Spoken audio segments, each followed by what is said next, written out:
কিরে পুছু, বাইরে শুয়ে আছিস? রাস্তায় থাকিস না বাবা। তোরা তো আবার রাস্তা, তো তোদের জায়গা নেই। ভগবান তো শুধু মানুষকেই জায়গা দিয়েছে বাবা। এবার ঠাকুরকে বল, যে সৃষ্টি করেছিল সে যেন তোদের তুলে নেয়। কারণ তোদের জন্য তো না খাবার জোটে, কেউ তো একটু খেতে দিতে চায় না।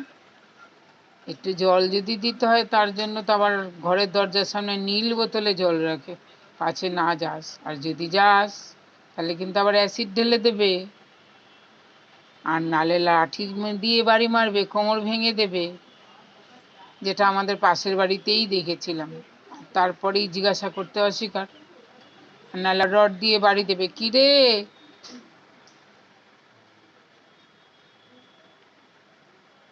আয় লিন্ডা, চলে আয়। পুচু, কারোর বাড়ি যাস না কিন্তু বাবা,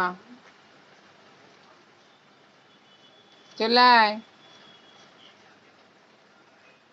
লিন্ডার তো ভালো, পাশে ভালো বাড়ি, তাই ওনারা ঘরে নিয়ে গিয়ে খাওয়ায়, আবার রোজ রাত একটু খেতে দেয়।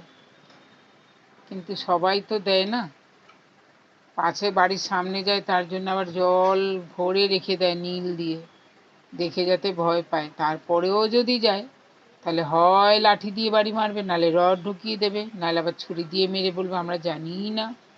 আবার নিজেরা না পারলে বাচ্চাদের হাতে লাঠি দিয়ে দেবে। এটাই তো ওদের জীবন হয়েছে।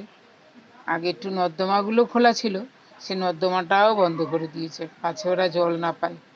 আর কিভাবে মারবে ভগবানকে জানাই। ভগবান কি ওদের তুলে নিতে পারে না?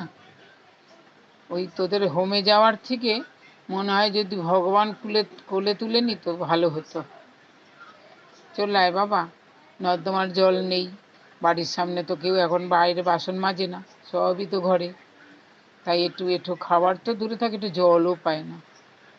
এটাই তো এদের জীবন। আয় বাবা, চলে আয়।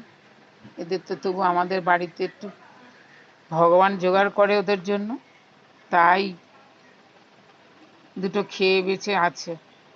পাছে না বাড়ে তার জন্য সোনাই অপারেশন করিয়ে রেখেছে, বাচ্চা না বাড়ে। কারণ বাড়লে তো আবার বলেছে গরম জল দিয়ে মেরে দেবে, লাঠি দিয়ে পিটিয়ে মেরে দেবে। তো মরার থেকে বাবা তোরা বেঁচে থাক, আমাদের দরজার সামনেই বসে থাক বাবা, কারোর দরজার সামনে যাস না। ভগবানের কাছে জানাই তোদের জন্য যেন